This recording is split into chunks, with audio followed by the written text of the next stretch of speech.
मृत्यु इस सृष्टि का वो इकलौता सत्य है जिसे कोई टाल नहीं सकता। जो जन्मा है उसे एक ना एक दिन इस शरीर को त्यागना ही है। लेकिन क्या आपने कभी सोचा है कि हिंदू धर्म में किसी भी इंसान का अंतिम संस्कार यानी दाह संस्कार सूर्यास्त के बाद क्यों नहीं किया जाता? क्या होता है उस जीवात्मा के साथ जिसका शरीर रात के अंधेरे में पंच तत्वों में विलीन किया जाए? क्या सच में रात में चिता जलाने से आत्मा को कभी मोक्ष नहीं मिलता? क्या सच में वही हमेशा के लिए प्रेत योनि में भटकती रह जाती है? अगर मृत्यु का समय किसी के हाथ में नहीं है तो फिर अंतिम संस्कार के लिए सूरज के ढलने का इंतजार क्यों किया जाता है? आज हम गरुड़ पुराण के उस गढ़ रहस्य और उस प्राचीन कथा को जानेंगे जो स्वयं भगवान श्री कृष्ण ने पक्षीराज गरुड़ को सुनाई थी। एक ऐसी कथा जो आपको मृत्यु और उसके बाद के सफर की एक ऐसी सच्चाई बताएगी जिसे सुनकर आपकी रूह कांप जाएगी। समय अपनी गति से चल रहा था। एक दिन क्षीर सागर में भगवान श्री हरि विष्णु जो द्वापर युग में श्री कृष्ण के रूप में अवतरित हुए थे, विश्राम कर रहे थे। तभी उनके परम भक्त और वाहन पक्षीराज गरुड़ उनके पास आए। गरुड़ जी के मन में मृत्यु और परलोक को लेकर हमेशा से कई प्रश्न उठते रहे थे। गरुड़ जी ने हाथ जोड़कर पूछा, हे माधव, हे कमल, नयन मृत्यु के बाद मनुष्य के शरीर का दाह संस्कार किया जाता है ताकि आत्मा इस नश्वर शरीर का मोह त्याग कर अपनी आगे की यात्रा पर जा सके। लेकिन हे प्रभु, मैंने देखा है कि पृथ्वी लोक पर अगर किसी की मृत्यु शाम के समय होती है तो उसके परिजन रात में उसका अंतिम संस्कार नहीं करते। वे शव को पूरी रात घर में रखते हैं और अगले दिन सूर्योदय का इंतजार करते हैं। हे अच्युत, आखिर सूर्यास्त के बाद चिता को अग्नि क्यों नहीं दी जाती? रात के अंधकार में अंतिम संस्कार करने से उस मृत आत्मा का क्या होता है? श्री कृष्ण ने हल्की सी मुस्कान के साथ गरुड़ की ओर देखा। उनकी आंखों में ब्रह्मांड का पूरा ज्ञान था। उन्होंने कहा, हे श्रेष्ठ गरुड़, तुम्हारा यह प्रश्न मानव जाति के कल्याण के लिए बहुत आवश्यक है। मृत्यु केवल इस शरीर का अंत है, आत्मा की यात्रा का नहीं। जब आत्मा शरीर छोड़ती है तो वो अत्यंत सूक्ष्म और भ्रमित अवस्था में होती है। सूर्यदेव जो इस संसार के साक्षात देवता हैं, प्रकाश और चेतना के प्रतीक हैं। सूर्य की किरणें ही आत्मा को परलोक तक जाने का मार्ग दिखाती हैं। जब तक सूर्य आकाश में होता है स्वर्ग के द्वार खुले रहते हैं, लेकिन जैसे ही सूर्य ढलता है स्वर्ग के द्वार बंद हो जाते हैं और पाताल लोक और अंधकार की नकारात्मक शक्तियां सक्रिय हो जाती हैं। श्री कृष्ण गंभीर होते हुए आगे बोले, हे गरुड़, यदि रात के समय किसी का अंतिम संस्कार किया जाए तो उस आत्मा को यमलोक तक जाने का मार्ग नहीं मिलता। स्वर्ग के द्वार बंद होने के कारण और सूर्य का प्रकाश न होने के कारण वह आत्मा मार्ग भटक जाती है। अंधकार में भटकती हुई वह आत्मा असुरों, पिशाचों और नकारात्मक शक्तियों के प्रभाव में आ जाती है और उसे मजबूरन प्रेत योनि में जाना पड़ता है। इस रहस्य को गहराई से समझने के लिए मैं तुम्हें प्राचीन काल की एक सत्य घटना सुनाता हूं। ध्यान से सुनो गरुड़। प्राचीन काल की बात है। क्षिप्रा नदी के तट पर बसी पवित्र अवंती नगरी, जिसे आज हम उज्जैन के नाम से जानते हैं, वहां देवदत्त नाम का एक अत्यंत ज्ञानी ब्राह्मण रहा करता था। जहां सुबह की शुरुआत मंदिरों की घंटियों और वैदिक मंत्रोच्चार से होती थी। उस नगरी में देवदत्त का नाम बड़े आदर से लिया जाता था। देवदत्त का जीवन बहुत ही सादगी भरा था। उसका दिन भोर की पहली किरण के साथ क्षिप्रा के ठंडे जल में स्नान से शुरू होता और रात ईश्वर के गहरे ध्यान के साथ खत्म। वो वेदों, उपनिषदों और शास्त्रों का प्रकांड ज्ञाता था, लेकिन उसका सबसे बड़ा गुण यह था कि वह हमेशा दूसरों की मदद के लिए निस्वार्थ भाव से तैयार रहता था, चाहे किसी गरीब की कन्या का विवाह हो या किसी बीमार का उपचार। देवदत्त हमेशा सबसे आगे खड़े मिलते। नगर के लोग उसे केवल एक ब्राह्मण नहीं बल्कि एक देवदूत मानते थे और उसे बहुत सम्मान देते थे। देवदत्त का एक ही पुत्र था, सोमन। सोमन अपने पिता की दुनिया था और सोमन के लिए उसके पिता ही सब कुछ थे। वह अपने पिता से इतना प्रेम करता था कि उन्हें जरा सी भी तकलीफ नहीं होने देता था। पिता के जागने से पहले उनके लिए दातुन और जल की व्यवस्था करना, उनके वस्त्र धोना और उनके हर छोटे बड़े काम का ध्यान रखना, ये सब सोमन बिना कहे करता था। लेकिन सोमन में एक कमी थी, उसे शास्त्रों के गूढ़ ज्ञान, प्रकृति के नियमों और जीवन मृत्यु के पीछे छिपे रहस्यों के बारे में कुछ भी नहीं पता था। उसे लगता था कि जीवन केवल वही है जो इन भौतिक आंखों से दिखाई देता है, खाना, कमाना और अपनों के साथ रहना। मृत्यु के बाद क्या होता है, आत्मा की यात्रा क्या है, इस बारे में उसने कभी विचार ही नहीं किया था। कई बार देवदत्त संध्या वंदन के बाद सोमन को पास बिठाकर संसार की नश्वरता के बारे में बताते, समझाते कि यह शरीर मिट्टी है और एक दिन मिट्टी में ही मिल जाएगा। लेकिन सोमन हंसकर बात टाल देता।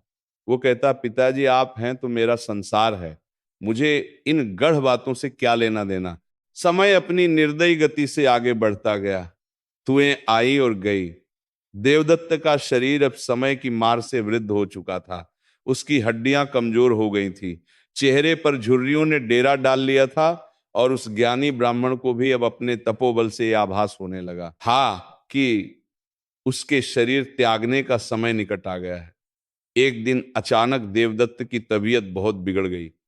जो देवदत्त कभी थकता नहीं था, वो आज चारपाई से उठ भी नहीं पा रहा था। उसे तेज ज्वर आ गया और शरीर भट्टी की तरह तपने लगा।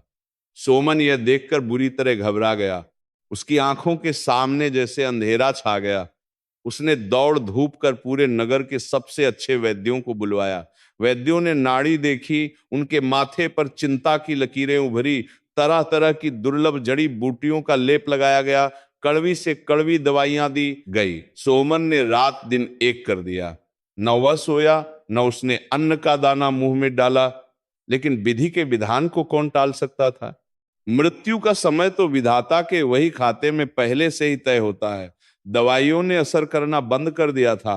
उस दिन आसमान में हल्के काले बादल छाए हुए थे, मानो प्रकृति भी किसी अनहोनी के शोक में डूबी हो। शाम ढल रही थी। क्षिप्रा नदी के घाटों पर संध्या आरती के शंख और घड़ियाल बजने लगे थे।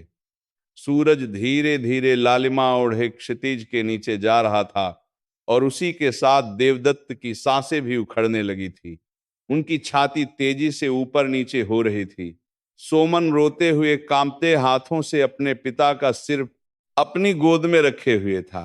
वो उन्हें पुकार रहा था, पिताजी आंखें खोलिए, देखिए आपका सोमन आपके पास है, मुझे छोड़कर मत जाइए। लेकिन देवदत्त की आंखें धीरे धीरे बंद होने लगी थी।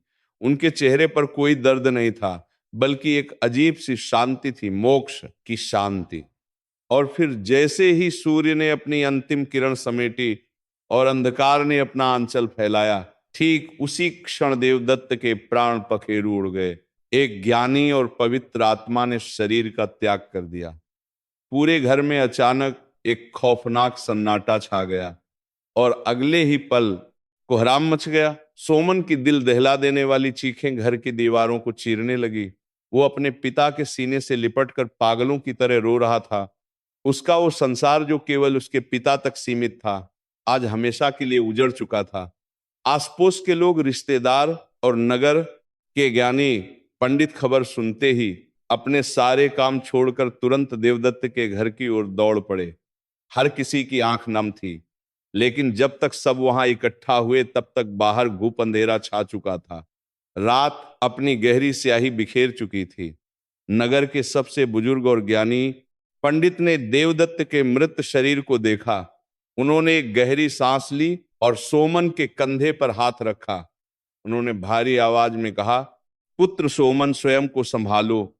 तुम्हारे पिता एक पुण्य आत्मा थे, उनका देहांत सूर्यास्त के बाद हुआ है। विधि का विधान और शास्त्रों का नियम यही कहता है कि अब इनका अंतिम संस्कार आज रात नहीं हो सकता। कल सुबह जब भगवान भास्कर उदय होंगे तभी इनकी चिता को अग्नि दी जाएगी। आज की पूरी रात हमें इनके पार्थिव शरीर के चारों ओर बैठकर हरि कीर्तन करना होगा और इस शरीर की रक्षा करनी होगी। पंडित जी की यह बात सोमन के कानों में पिघले हुए शीशे की तरह गिरी। उसे विश्वास ही नहीं हो रहा था कि जो लोग कल तक उसके पिता के ज्ञान और उनकी पवित्रता के आगे सिर झुकाते थे, जो उनका इतना सम्मान करते थे, वे आज उनके निर्जीव शरीर के लिए ऐसी कठोर बात कह रहे हैं। सोमन की आंखों के सामने वो सारे दृश्य घूमने लगे। जब वो अपने पिता के सोने के लिए कोमल सूती वस्त्र बिछाता था ताकि उनकी वृद्ध और कमजोर हड्डियों को चारपाई की खुरदुरी रस्सी ना चुभे, जिस पिता को वह जीते जी कभी जमीन पर नंगे पैर तक नहीं चलने देता था, आज उसी पिता के मृत ठंडे और कठोर होते शरीर को वो पूरी रात जमीन पर यूं ही कैसे छोड़ सकता था।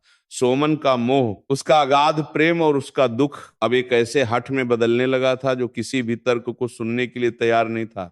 उसे लग रहा था कि यह कोई धार्मिक नियम नहीं बल्कि उसके पिता के निसहाय शरीर के साथ एक घोर अन्याय है।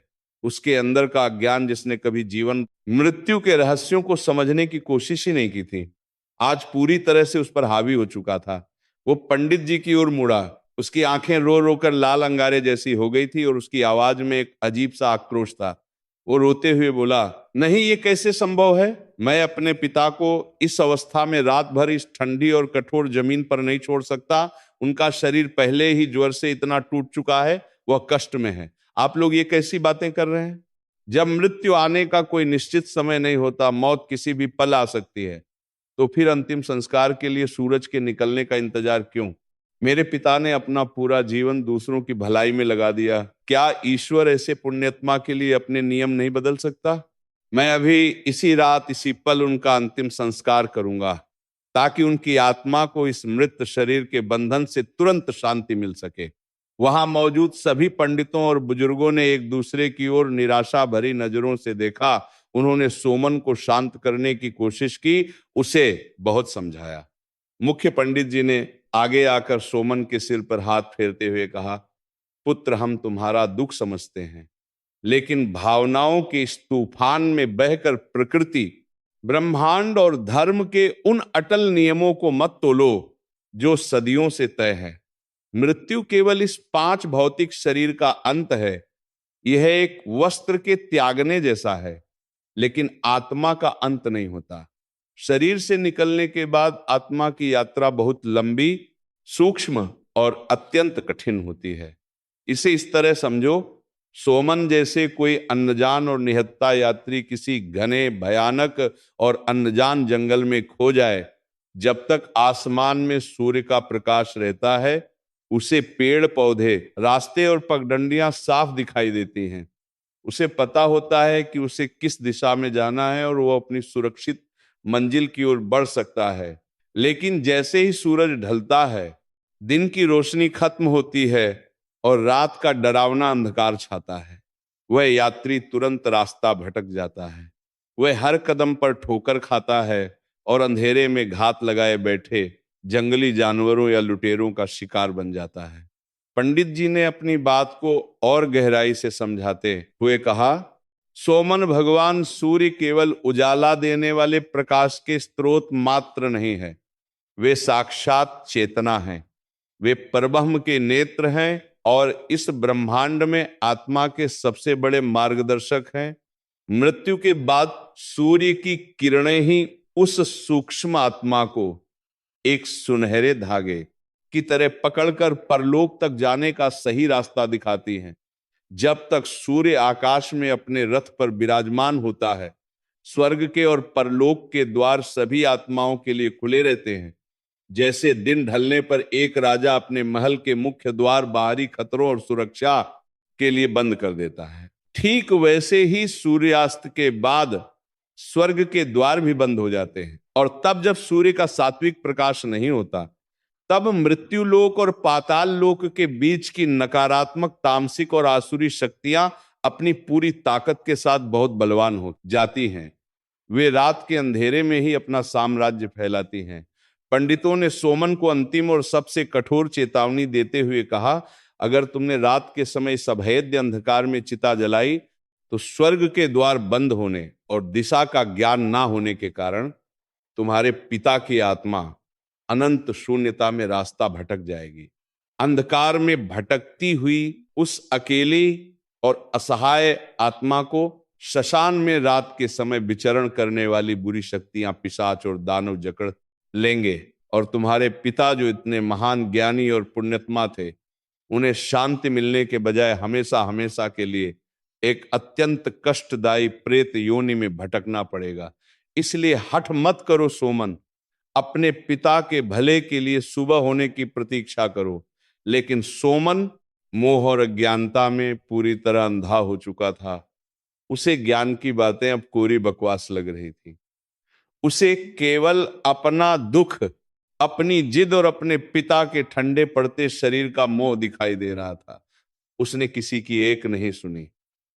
उसने अपनी हठ में बड़ों के कड़े विरोध के बावजूद उसी रात बांस काटे अपने पिता की अर्थी तैयार की और कुछ डरे सहमे रिश्तेदारों को मजबूर करके उनके साथ शमशान की ओर चल पड़ा। रात का घुप अंधेरा था। अवंती नगरी की गलियां सुनी थी। क्षिप्रा नदी के किनारे बसे शमशान घाट पर एक ऐसा डरावना सन्नाटा पसरा हुआ था जो हड्डियों में सिहरन पैदा कर दे। अमावस्या जैसी उस काली रात में केवल शमशान के कुत्तों के लंबी आवाज में रोने की मनहूस आवाजें गूंज रही थीं और बरगद के पुराने पेड़ों से टकराती तेज ठंडी हवाओं की डरावनी साया साया आ रही थी। शमशान का वह खौफनाक और वीरान माहौल किसी के भी दिल में दहशत पैदा करते। लेकिन सोमन जैसे किसी वशीकरण में था। उसने कांपते हाथों से लकड़ियां छीनी और अपने पिता के पार्थिव शरीर को चिता पर लिटाया। उसने विधि विधान, शास्त्रों के कठोर नियमों और ज्ञानी पंडितों की उन चेतावनियों को पूरी तरह दरकिनार करते हुए रात के उस भयानक और मनहूस अंधेरे में एक जलती हुई मशाल से चिता को मुखाग्नि दे दी। अग्नि की लपटें जैसे ही उठी, जैसे श्मशान की सदियों से सोई हुई नकारात्मक और अतृप्त शक्तियां एक साथ जागृत हो गईं। आग की लपटें सीधी उठने के बजाय हवा में अजीब तरह से नाचने लगी, मानो वे भी उस अंधेरे से डर रही हो। जैसे ही देवदत्त का शरीर जलकर राख हुआ, उनकी पवित्र और सूक्ष्म आत्मा अपने उस मृत शरीर के बंधन से आजाद तो हुई, लेकिन वे ऊपर की ओर यानी स्वर्ग के प्रकाश की ओर नहीं जा सकी, क्योंकि आसमान में सूर्य का वह मार्गदर्शक प्रकाश नहीं था और सूर्यास्त के कारण स्वर्ग के द्वार पूरी तरह से बंद हो चुके थे। देवदत्त की वह निराकार आत्मा शमशान के उसी घने दम घोटू और भयानक अंधेरे में बीच में ही खड़ी रह गई। उसे कुछ समझ नहीं आ रहा था कि उसे किस दिशा में जाना है। यमदूत भी उसे लेने नहीं आ सके, क्योंकि सूर्यास्त के बाद मृत्यु लोक से यमलोक तक जाने वाला वह दिव्य संपर्क मार्ग अंधकार में डूबकर कट जाता है। आत्मा पूरी तरह से अकेली और दिशाहीन हो चुकी थी। तभी शमशान के उस काले अंधेरे में भटकने वाली बुरी, भूखी और तामसिक शक्तियों ने उस नई और भटकती हुई पवित्र आत्मा को महसूस कर लिया। उन काली परछाइयों ने देवदत्त की आत्मा को चारों ओर से घेर लिया। वे उसे खींचने लगी। देवदत्त की आत्मा उस भयानक पीड़ा में खींचती रही, अपने पुत्र सोमन को पुकारती रही, उससे मदद मांगती रही। लेकिन कोई जीवित मनुष्य उस सूक्ष्म जगत की आवाज नहीं सुन सकता था। चिता के पास बैठा सोमन अपने पिता की राख को देखकर रो रहा था, इस बात से पूरी तरह अनजान कि उसने क्या अनर्थ कर दिया है। सूर्य का मार्गदर्शक प्रकाश न मिलने के कारण देवदत्त की महान आत्मा को मुक्ति नहीं मिली और वह अनंत अंधकार में धकेल दी गई। वह प्रेत योनि में चली गई। वह ज्ञानी ब्राह्मण जिसने जीवन भर धर्म का पालन किया, लोगों की भलाई की, आज अपने ही पुत्र की एक हठ और नासमझी के कारण प्रेत बनकर उसी श्मशान और अपने ही घर के आसपास भटकने के लिए मजबूर हो गया। श्मशान में चिता की आग अब पूरी तरह ठंडी पड़ चुकी थी। दहकते हुए अंगारे अब राख की निर्जीव ढेरी में बदल गए थे।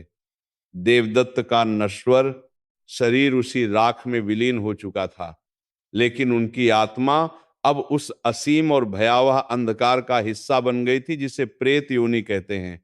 एक ऐसी दुनिया जहां न दिन का उजाला है न रात का सुकून, बस एक अंतहीन और असहनीय पीड़ा है। सोमन भारी कदमों से अपने घर लौट आया। उसके मन में एक अजीब सी पर झूठी संतुष्टि थी कि उसने अपने पिता को उस बीमार शरीर के कष्ट से जल्द आजाद कर दिया है। उसने अपनी जिद पूरी कर ली थी। लेकिन उसे इस बात का जरा भी आभास नहीं था कि उसकी उस एक अज्ञानी हठ ने उसके पवित्र और ज्ञानी पिता को किस घोर नरक में धकेल दिया है। मोह और अज्ञानता का घना पर्दा अभी भी उसकी आंखों पर पड़ा हुआ था। कुछ दिन बीत गए। देवदत्त के घर में अब एक अजीब सी खामोशी रहने लगी। वो खामोशी जो शांति का प्रतीक नहीं बल्कि एक अनदेखे डर का एहसास कराती थी। घर की हवा भारी भारी और घुटन भरी लगने लगी थी। जिस घर के कोने कोने में कभी सुबह शाम वेदों की ऋचाएं और हरि कीर्तन गूंजता था, वहां अब एक डरावना और मनहूस सन्नाटा पसर गया था। आंगन के बीचों बीच लगा तुलसी का पवित्र पौधा, जो देवदत्त के समय हमेशा हरा भरा और प्रफुल्लित रहता था, वो अचानक बिना किसी बीमारी या कारण के रातों रात सूखने लगा था। उसकी पत्तियां काली पड़कर झड़ने लगी थी, मानो घर से सात्विकता हमेशा के लिए विदा ले चुकी हो।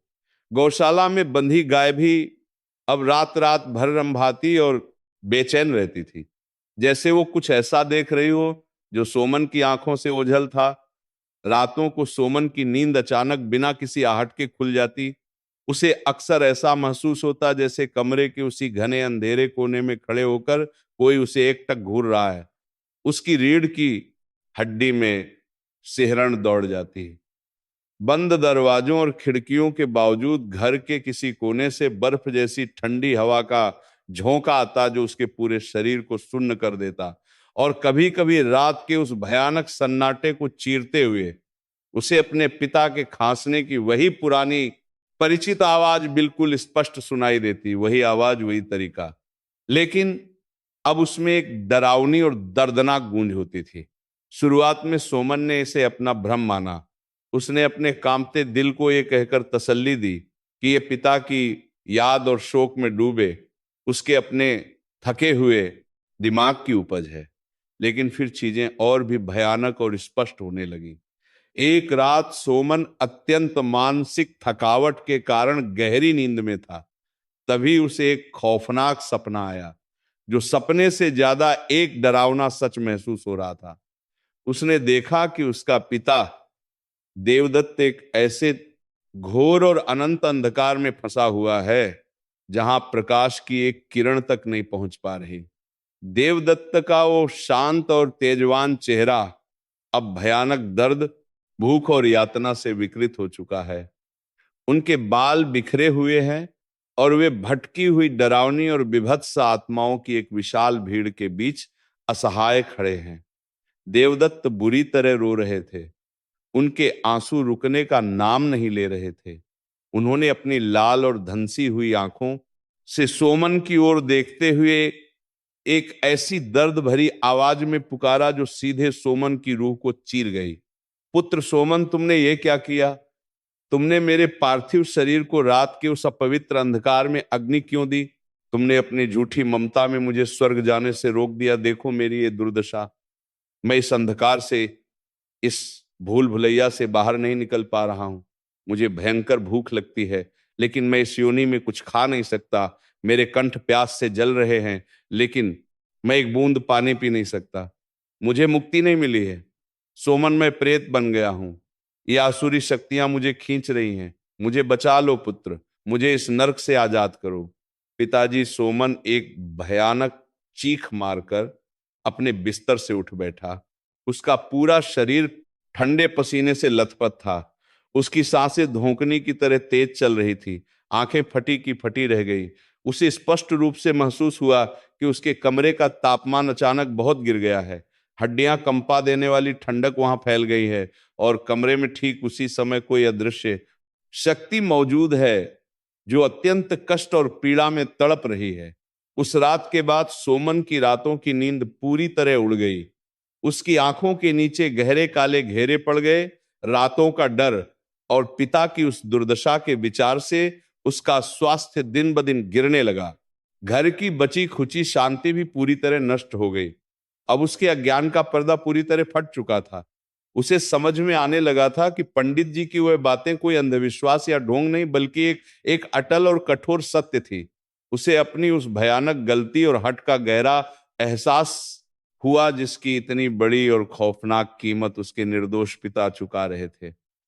अगली ही सुबह आसमान में सूरज की पहली किरण निकलते ही सोमन पागलों की तरह नंगे पैर भागता हुआ उन्हीं बुजुर्ग और ज्ञानी पंडित जी के घर पहुंचा, जिनकी बात और चेतावनी उसने उस मनहूस रात अहंकार में ठुकरा दी थी।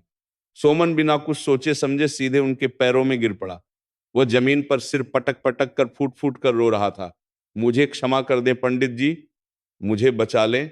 मैं मूर्ख था, मैं अज्ञानी था, मैंने आपके ज्ञान का अपमान किया, आपकी बात नहीं मानी और अपनी झूठी हाथ में अपने पिता का अंतिम संस्कार सूर्यास्त के बाद कर दिया। कल रात मेरे पिता मेरे सपने में आए थे, वह रो रहे थे, वह बुरी तरह तड़प रहे थे, वह कह रहे थे कि उन्हें मुक्ति नहीं मिली है और वह प्रेत बन गए हैं। मेरे ही हाथों मैंने अपने ही देवतुल्य पिता को हमेशा हमेशा के लिए नरक में धकेल दिया। पंडित जी ने एक गहरी और लंबी सांस ली। उनकी आंखों में भी सोमन की इस दयनीय हालत के लिए बहुत दया थी, लेकिन प्रकृति और कर्मों के उन अटल नियमों के सामने वे भी पूरी तरह बेबस थे। उन्होंने झुककर कांपते हुए सोमन को जमीन से उठाया और भारी स्वर में कहा, सोमन, हमने तुम्हें रोका था, हमने तुम्हें बार बार चेतावनी दी थी कि प्रकृति, ब्रह्मांड और शास्त्रों के नियम मनुष्य की भावनाओं और हठ से नहीं चलते। सूर्य ही आत्मा का एकमात्र मार्गदर्शक है और रात का अंधकार पिशाचों और आसुरी शक्तियों का समय है। रात के समय अग्नि देने से तुमने अपने पिता की पवित्र आत्मा को उन्हीं अंधकार के राक्षसों को सौंप दिया। अब वे प्रेत योनि में घोर कष्ट भोग रहे हैं। सोमन ने गिड़गिड़ाते हुए कहा, पंडित जी, मेरे पिता ने जीवन भर दूसरों का भला किया है, उन्होंने हमेशा धर्म का पालन किया है। मेरी गलती की सजा उन्हें नहीं मिलनी चाहिए। कृपया मुझे कोई मार्ग बताइए, चाहे मुझे इसके लिए अपने प्राण ही क्यों ना देने पड़े। मैं उनका उद्धार करना चाहता हूं। सोमन फूट फूट कर रो रहा था। उसके आंसुओं से पंडित जी के चरण भीग गए थे।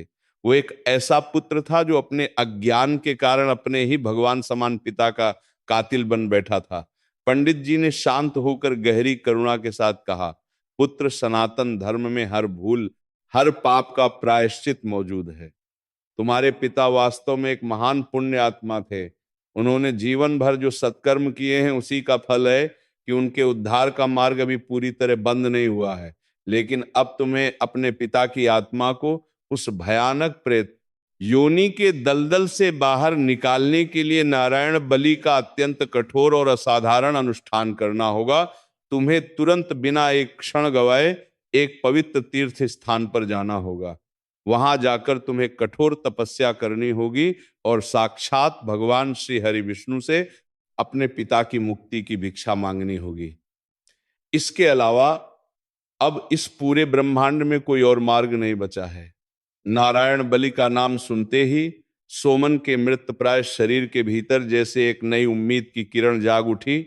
उसके आंसुओं की जगह अब एक दृढ़ संकल्प ने ले ली थी। उसने बिना एक पल गवाए उसी समय तीर्थ की ओर प्रस्थान करने का निर्णय लिया। सोमन अपनी यात्रा पर निकल पड़ा। यह यात्रा केवल कुछ मीलों की या किसी एक नगर से दूसरे नगर की नहीं थी। ये उसके जीवन के सबसे बड़े पश्चाताप की यात्रा थी।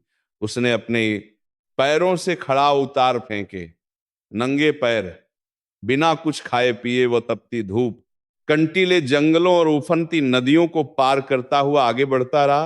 रास्तों के नुकीले पत्थरों ने उसके पैरों को छलनी कर दिया था। तलवों से खून रिस रहा था।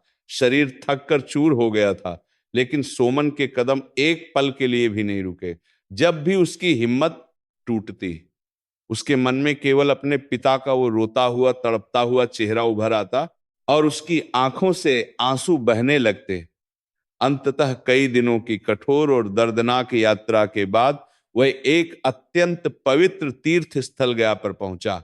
वहां पहुंचकर उसने घाट पर बैठे विद्वान और सिद्ध ब्राह्मणों के सामने अपने पाप की पूरी व्यथा रो रो कर सुनाई। ब्राह्मण भी उस ज्ञानी देवदत्त की यह दुर्दशा सुनकर व्यथित हो गए। ब्राह्मणों ने सोमन को सबसे पहले गंगा के पवित्र जल में स्नान कर अपने शरीर और मन की शुद्धि करने को कहा और फिर विधिवत नारायण बलि का वह महाअनुष्ठान शुरू हुआ। नारायण बलि कोई साधारण पूजा, श्राद्ध या पिंडदान नहीं है। यह एक ऐसा तांत्रिक और वैदिक कर्म है जो सीधे परलोक की शक्तियों से जुड़ता है। ब्राह्मणों ने सोमन को बताया कि जब कोई आत्मा इस तरह अंधकार में भटक जाती है और प्रेत बन जाती है, तो कुशा घास, जो अत्यंत पवित्र मानी जाती है, का एक प्रतीकात्मक पुतला बनाया जाता है। उस पुतले में मंत्रों की असीम शक्ति से उस भटकी हुई, तड़पती हुई आत्मा का आह्वान किया जाता है। फिर साक्षात भगवान श्री हरि विष्णु, जो मोक्ष के प्रदाता हैं, उनकी विशेष पूजा की जाती है। क्योंकि इस ब्रह्मांड में केवल और केवल वही एक शक्ति है जो किसी आत्मा को प्रेत योनि के उस गहरे और अभेद्य अंधकार से बाहर खींच सकते हैं।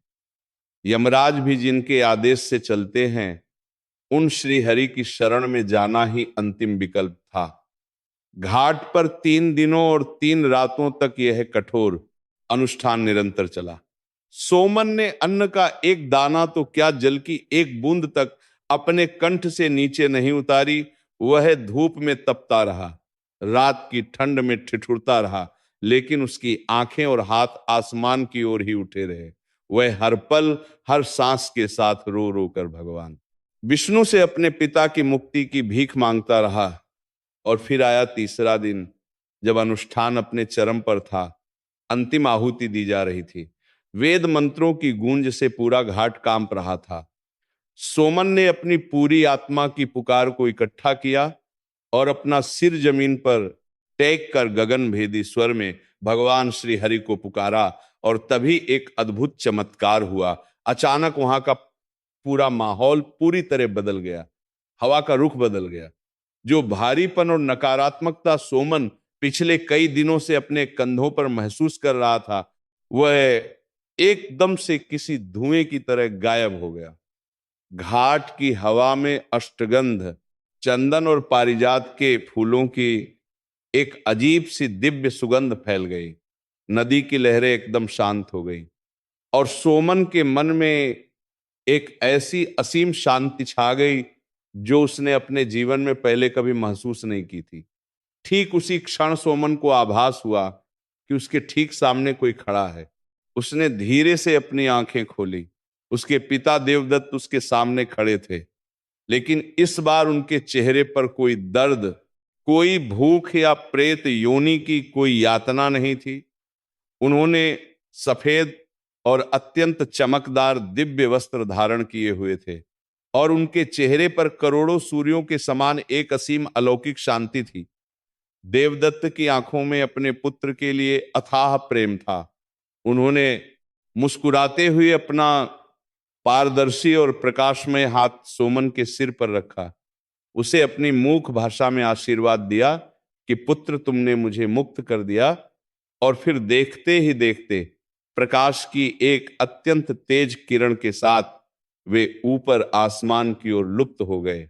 भगवान विष्णु की अपार कृपा और एक पुत्र के सच्चे कठोर पश्चाताप से देवदत्त की महान आत्मा अंततः प्रेत योनि की उन बेरियों से आजाद हो गई और उन्हें सम्मान पूर्वक पितृक की प्राप्ति हुई।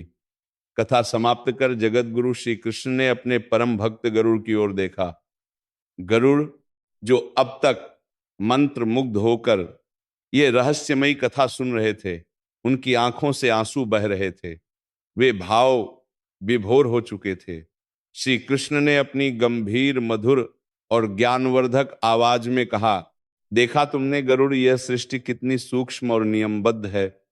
मनुष्य का यह जो भौतिक शरीर है वह 5 तत्वों से बना है: पृथ्वी, जल, अग्नि, वायु और आकाश। इन सभी का सीधा संतुलन प्रकृति और इस अनंत ब्रह्मांड के नवग्रहों से जुड़ा है। इसे ऐसे समझो श्रेष्ठ, जैसे एक बंद कमरे में रखा हुआ छोटा सा दीपक केवल उसी कमरे के एक सीमित हिस्से को रोशन कर सकता है, लेकिन सूरज का विशाल प्रकाश पूरे ब्रह्मांड को दिशा देता है, ऊर्जा देता है। सूर्य की किरणें कोई साधारण रोशनी नहीं है, वे एक ब्रह्मांडीय चुंबक की तरह होती हैं। जब दिन के समय किसी पार्थिव शरीर को विधि विधान से अग्नि दी जाती है, तो सूर्य की वह शक्तिशाली किरणें उस मृत शरीर से निकलने वाली सूक्ष्म आत्मा को अपनी ओर आकर्षित करके खींचकर उसे सीधे ऊर्ध्वलोक यानी ऊपर की ओर प्रकाश की यात्रा पर ले जाती हैं। परंतु हे गरुड़, जब सूर्यास्त हो जाता है तो इस प्रकृति में सात्विक गुण क्षीण हो जाते हैं और तामसिक गुण अपनी चरम सीमा पर बढ़ जाते हैं। रात का समय राक्षसों, पिशाचों और नकारात्मक शक्तियों के विचरण का समय होता है। यदि इस अंधकार भरे समय में किसी भी शरीर को अग्नि दी जाए तो आत्मा ऊर्ध्वलोक में जाने के बजाय पृथ्वी के भारीपन और तामसिक शक्तियों के कारण अंधकार में नीचे की ओर पाताल की ओर खींच जाती है। और फिर उस बेचारी आत्मा का वही हाल होता है जो अज्ञानतावश देवदत्त का हुआ था। शास्त्रों में यह भी विधान है गरुड़ कि यदि किसी कारणवश किसी व्यक्ति की मृत्यु शाम को हो जाए और शव को रात भर घर पर रखना पड़े तो उसे कभी भी एक पल के लिए भी अकेला नहीं छोड़ना चाहिए। उसके पास तुलसी का पवित्र पौधा, गंगाजल और सबसे जरूरी बात उसके सिरहाने की तरफ तिल के तेल या घी का एक दीपक जलाकर रखना चाहिए जो रात भर बुझना नहीं चाहिए। वो दीपक कोई साधारण आग नहीं है, वह रात के समय भगवान सूर्य के प्रतिनिधि के रूप में काम करता है। उस दीपक का वह छोटा सा प्रकाश भी एक सुरक्षा कवच बना देता है ताकि रात की भयानक नकारात्मक शक्तियां उस मृत शरीर या उसके आसपास मंडरा रही उस घबराई हुई आत्मा पर कब्जा ना कर सके। गरुड़ जी के मन में अब रत्ती भर भी कोई संशय नहीं बचा था। मृत्यु और अंतिम संस्कार के पीछे का ये इतना गहरा वैज्ञानिक और आध्यात्मिक विज्ञान उन्हें पूरी तरह समझ आ चुका था। उन्होंने हाथ जोड़कर नतमस्तक होकर भगवान श्री कृष्ण के चरण कमलों में प्रणाम किया और इस ज्ञान के लिए उनका आभार व्यक्त किया। तो दोस्तों, ये था वह बड़ा और सबसे प्रमुख कारण जिसकी वजह से हमारे हिंदू धर्म में सूर्यास्त के बाद कभी भी किसी भी परिस्थिति में दाह संस्कार नहीं किया जाता। हमारे शास्त्रों, वेदों और गरुड़ पुराण में लिखा हर एक नियम, हर एक परंपरा किसी न किसी गहरे विज्ञान और ब्रह्मांडीय आध्यात्मिक रहस्य से जुड़ा हुआ है। यह कोई पुराना अंधविश्वास या पंडितों की बनाई हुई मनग्रंथ कहानी नहीं है, बल्कि यह उस आत्मा की अंतिम यात्रा को सुरक्षित करने का एक बेहद सटीक और प्रमाणित तरीका है। मृत्यु के बाद का सफर बहुत ही जटिल, भटकाने वाला और लंबा होता है और हमारी एक छोटी सी नासमझी, मोह या जल्दबाजी किसी हमारे ही अपनों की आत्मा के लिए हमेशा हमेशा के लिए प्रेत योनि का भयंकर कारण बन सकती है। अगर आपको गरुड़ पुराण के इस महारहस्य और भगवान श्री कृष्ण की इस अद्भुत कथा ने गहराई से सोचने पर मजबूर किया है तो इस परम ज्ञान को केवल अपने तक सीमित ना रखें, इसे अपने परिवार, अपने दोस्तों के साथ साझा करें और कमेंट में सच्चे दिल से जय श्री कृष्णा लिखें। सनातन धर्म के इन गूढ़ रहस्यों को जानना हर किसी के लिए जरूरी है। मिलते हैं अगली ऐसी ही रहस्यमयी और आध्यात्मिक जानकारी के साथ। जय श्री कृष्ण।